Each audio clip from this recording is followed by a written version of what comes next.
O que é um sintoma de baixa testosterona em alguém? Tipo, de verdade. O que alguém pode falar, puta, talvez eu deva ir me consultar? Olha só, é difícil falar baixa testosterona porque muitas vezes, Monark, o paciente ele tem uma testosterona que é baixa, mas para ele é normal. A gente chama isso de RCV, Reference Change Value, né? O que a gente estuda no consultório? A gente estuda o paciente. Então, a gente tem uma planilha onde a gente avalia exames a cada 2 ou 4 meses. Então, a gente tem uma linha do tempo do que é o exame desse paciente. Então, tem muito paciente que a testosterona normal dele é 450. Tem outros que a testosterona normal é 850. Tem aí, tudo aí no meio. Tá? Então, é difícil falar o que é o sintoma da baixa testosterona. Eu posso te falar o que é sintomas que você deve procurar o médico. Tá? Então, vamos começar um por um. Que se você tiver esses sintomas, alguma coisa você vai achar. Primeira coisa, percepção de que você está mais cansado para fazer as coisas que você normalmente fazia. Essa percepção de mais cansado, ela pode se manifestar de duas formas. Primeiro, uma sensibilidade maior ao esforço, ou seja, você faz um esforço menor e você se sente mais incapaz de lidar com ele. Segundo, uma incapacidade de continuar funcionando em um meio de esforço. Antes você sentia o cansaço e conseguia seguir adiante. Hoje você não consegue mais. Terceira coisa, você pode ter alterações do que é a sua percepção de fome e saciedade. São coisas diferentes. Fome, quero comer. Saciedade, consigo parar de comer quando eu quero. Capacidade anorexígena, capacidade de não comer. Normalmente, esses estados de cansaço, eles fazem com que o teu corpo interprete que existe uma necessidade de energia. Então, você começa a perder o controle da sua capacidade de se alimentar. Isso é um sinal que tem alguma coisa errada com você, porque isso já é um controle central, é um controle neurológico. A gente tem sistemas muito delicados que cuidam disso. Interessante. E você tem que ser capaz de parar de comer quando você começa e você tem que ser capaz de não comer quando você não quer. Só que não comer quando você não quer já é uma coisa que demora mais para você perder. Que é a primeira coisa que a gente perde a capacidade de parar de comer quando a gente começa. Outras coisas interferem aí e que tem muita relação com função hormonal. Né? Não só de testosterona, hormônios sexuais, mas tem função, o estradiol também conta nisso, mas tem função, por exemplo, tireoide. Né? A tireoide ela dá uma sensação de tão baixa energia que o sujeito, um dos sintomas se chama sugar craving. Né? A pessoa precisa de açúcar. Por que ela precisa desse açúcar? Porque toda vez que você come um açúcar simples, e fique atento se você tem essa sensação, principalmente se você come açúcar e de repente você tem um ânimo que aparece do nada. Toda vez que você come açúcar, você transforma uma grande quantidade de T4, que é um hormônio estocado, em T3, que é o hormônio ativo. E essa transformação, ela te dá uma disposição. Isso é uma coisa que... Isso acontece comigo, hein? Sim, isso que eu ia falar. Às vezes em quando eu falo, nossa, preciso de um doce, do mano. nada, caralho, preciso de comer um doce. Mas você percebe que preciso de um doce não é uma coisa real? O real é, preciso de comida, por que eu não preciso de um churrasco? Porque o churrasco não vai dar aquela sensação de... Exatamente. Então, o que está acontecendo? Por que tem essa sensação de... é isso que é o lance. Entendi. Outra coisa, variação do paladar. A gente tem uma necessidade de comer algumas coisas que necessariamente o nosso cérebro ele meio que sente falta disso. Tem um nome muito engraçado, vocês vão rir, chama pica gravídica. Sabia que vocês vão rir. Pica gravídica. Não tem como não rir, né? Não Porra. tem. Né? Os dois são bons, tá e é ligado? um nome que uma parte complementa a outra, né? Que faz sentido, né? Mas, por exemplo, é aquela história de mulher grávida ter vontade de comer tijolo, cabo de vassoura, né? Por que é isso? Isso daí é uma alteração, não deixa de ser uma alteração nutricional e que muitas vezes tem relação com alguma função metabólica que não está organizada. Sensação de mal-estar depois que você come, aquela sensação que você fala, nossa, agora eu queria um caixão para morrer e ressuscitar, né? Isso também é um mau sinal. E eu acho que eu preciso me consultar com você, cara. Cara, tudo isso que você tá falando aí, tirando o lance do açúcar, porque eu não sou muito chegado, não. Mas o lance de... Quando você falou que, porra, quando o teu corpo tá cansado, ele começa a achar que tá faltando energia que tu quer comer, pá. Porra, tu me definiu, cara. Não, mas é verdade. Aí você percebe que, assim, você nem tá com fome, mas você quer comer. E sabe qual é o grande problema? E, assim, tem uma série de outros sintomas. Se a gente for começar a falar, então a gente vai de cima para baixo. A gente nem começou a falar dos neurológicos. Ainda tem cognição, tem memória, sensação de recompensa. controle da ansiedade, da agressividade e Sensação da irritabilidade. de recompensa. Fala um pouquinho dessa da sensação de recompensa. Sensação de recompensa, a gente está falando do que é a organização de alguns núcleos no nosso cérebro, tá? Então... Porque eu não sinto essas... Eu não tenho mais essa parada, tá ligado? Claro um que bagu- tem, você fica mó feliz que você ganha de alguém no jogo, porra. Não, mas não, porra, não é disso que eu tô falando. Mas esse é o mesmo Não, eu tô mecanismo. falando de, pô, por exemplo, eu não... Os caras falam pra mim assim, porra, pô, maneiro o trabalho que tu tá fazendo, ou coisas do tipo assim, no macro, não tô falando de um joguinho, tô falando no macro, minha sensação é sempre de indiferença. Blazer. É. Então você está falando de dopamina e adrenalina, tá? Isso você vai entender, você nunca mais vai esquecer, tá? O nosso cérebro, ele tem linhas de nos proteger, tá? E essas linhas de proteção, elas alteram que a nossa tomada de decisão. Então existe um equilíbrio muito perfeito entre alguns locais. Vou falar os nomes para você escutar uma vez. Striatum dorsalis, núcleo accumbente, amígdala e núcleo ventromedial do córtex pré-frontal. Esses são 4 que a gente lida com mais frequência, tá? Striatum dorsalis é um núcleo de neurônios no nosso cérebro onde ele fica medindo constantemente os títulos de alguns neurotransmissores. Neurotransmissor, ele é simplesmente uma substância química que transfere uma informação de um elétron de um neurônio a outro. Perfeito, obrigado. E esses neurotransmissores, quando a gente olha isso, quais são os que a gente olha com mais frequência? Dopamina e noradrenalina. A dopamina é aquilo que desperta a tua iniciativa de fazer as coisas. Ela está concentrada aqui na sua região frontal da cabeça, que é o núcleo ventromedial do córtex pré-frontal, por exemplo. Por quê? Porque essa área, Igor, é o grande simulador do seu organismo. Então, se eu te chamar para, por exemplo, comer um ceviche, você simulou peixe cru, não quero. Paulo, obrigado, não gosto. O que não acontece, por exemplo, quando você está bêbado. Né? Quando você está bêbado, o que aparecer na sua frente, você come. Por quê? Porque você está desfrontalizado, você desligou o seu órgão simulador. Mas vamos continuar lá. Vamos pegar a propaganda do iFood. A gente estava aqui, 13h, 1h30, né? Por que nessa hora a gente jogou um sanduíche na tela?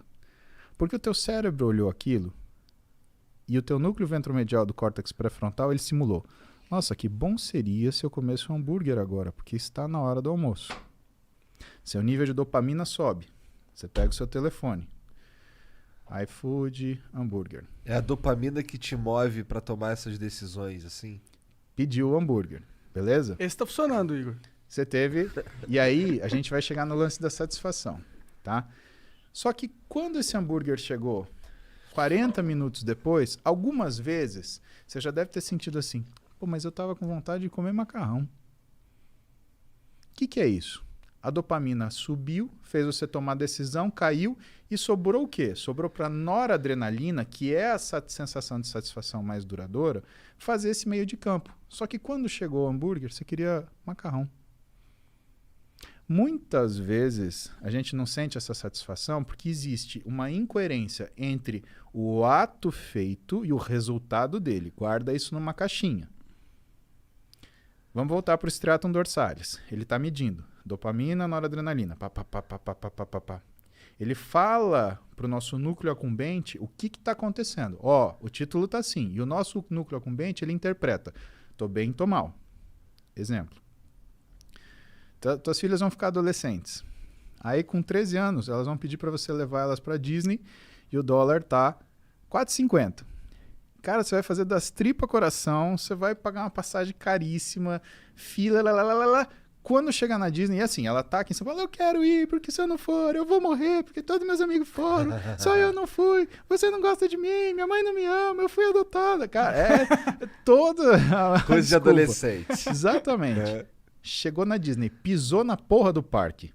Ah, essa isso. Aí você quer falar assim, uma porrada. acorda! Por quê?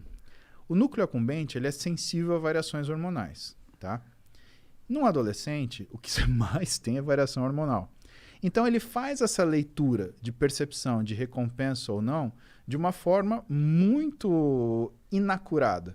Por isso que é difícil você ver um adolescente que está 100% equilibrado o tempo inteiro, né? Ele está escutando uma música de corno lá, sofrendo, ou então ele tá, sei lá, dando heavy pulo, alucinado, né? Ele tá sem comer, ou então ele tá lá comendo, fast food mais nervoso que tem. Aliás, você já viu, conta nos dedos, quantos adolescentes, por exemplo, gostam de comida japonesa? Por quê? Porque comida japonesa, você sente o sabor aqui, no paladar, no nariz, não na boca. E, por exemplo, um fast food, um hambúrguer, você sente aqui, super salgado. O que ela quer? Ela quer água? Não, ela não quer água, ela quer um refrigerante, super doce. Quem que toma vinho? Nós 4, nós 3, né? Por quê? Caralho, Igor, falou que você tá tão gordo que você conta como 2. Não, Aí. contou com o Contei Jean, o pô. Sérgio. É. Então, por que a gente toma vinho? Onde você sente o vinho? Aqui.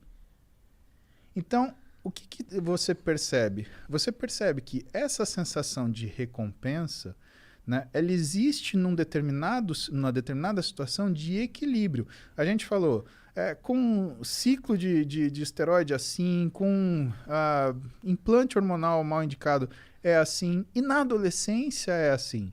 Por isso que o adolescente ele tem essas insatisfações tremendas e tem essas satisfações, né, abruptas e explosões de euforia.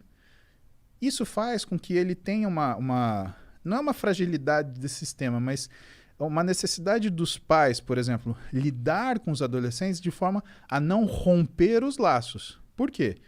Se você é pai, se você é mãe, você está numa situação dessa, e se você está estressado, cara, você vai querer dar um pega no seu filho, dar um expor, você vai fazer isso, pelo amor de Deus, não rompa o laço. A vida dele é assim, ele está aprendendo a mexer com esse aparelho. Tá? Então, o que você tem que fazer?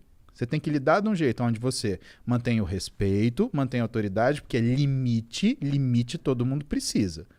Né? Agora, não vai gritar, não vai berrar, não vai bater, isso daí não adianta. Que é o que em casa rola um negócio que eu chamo de castigo dinâmico. Eu dou tudo para minhas filhas, mas eu tiro. Ah, você tá de castigo. Ou então, na realidade, eu falo assim, você tá de castigo. As bichas travam que não passa pensamento. Por quê? Porque o castigo não tem data. Quando que é a data? Quando eu olhar pra ela e ver que ela mudou a atitude dela. E não adianta me alisar, agradar, beijo, paizinho. Eu sou o ruim, né? A minha mulher é... Cara, eu queria ser filho da minha mulher. Impressionante, cara. Ser filho da Roberta Carbonari... Mas que tipo de castigo tu dá pra mais nova? Cara, pra mais nova... Então... O castigo o é Igor assim... querendo dicas. Eu quero dicas. Tá bom. Cara, a Duda e a Clara, elas são completamente diferentes. Elas são maravilhosas naquilo que elas são. A Duda tem 17, é uma mulher, né? Ela tem muita iniciativa, ela tem muita argumentação. E ela é uma pessoa muito de agir, né? O que às vezes me preocupa, por quê? Porque às vezes ela considera pouco o que são as consequências das coisas. A Clara, nesse sentido, ela é o contrário. Ela é como eu, assim. Ela é medrosa. Ela não age. Ela pensa. Se deixar ela pensando, a decisão é tomada por ela. O que é uma coisa que eu me preocupo com ela. E quando a Clara, ela cria uma situação que ela se atrapalha, né, o que eu faço? Eu afasto ela daquela situação até ela sentir que ela precisa aprender a lidar com aquilo melhor para voltar para lá. Por exemplo, sei lá, uma situação hipotética, tá? Ela brigou com as amigas. Clara, vem cá. Você não vai mais brincar com suas amigas até você aprender a brincar. Ah, mas foram elas falaram isso. Assim, tudo bem. Sempre vai parecer culpa dos outros. Mas é aquilo que é a sua culpa. Porque a gente não briga. Quando um não quer, dois não brigam. Então, quando você souber lidar com as suas amigas, você volta a falar com elas. Não tem problema nenhum. Pode procurar outra coisa para você fazer. Mas eu não vou deixar você sair de casa agora. E você não vai encontrar suas amigas. Aí ela fica moada, não sei o quê. E a Clara, apesar da idade dela, né, ela sabe se expressar. Então ela vem comigo quietinha, dá um beijo no meu ombro, porque volta e meia eu tô trabalhando, ela chega, dá um beijo no meu ombro, olha para mim, fala, papai. Ela me chama de papai. A Duda me chama de paps, a Clara me chama de papai. Papai, eu entendi o que o senhor falou, eu não posso fazer isso. Você aprendeu isso? Ótimo, pode sair para brincar. Se isso demorar um dia, Igor, é um dia de castigo. Se demorar um ano, é um ano de castigo. Se demorar uma vida. aquelas pessoas ela não vai ver mais, porque ela não sabe lidar com elas. E se ela não sabe lidar com elas, de duas uma.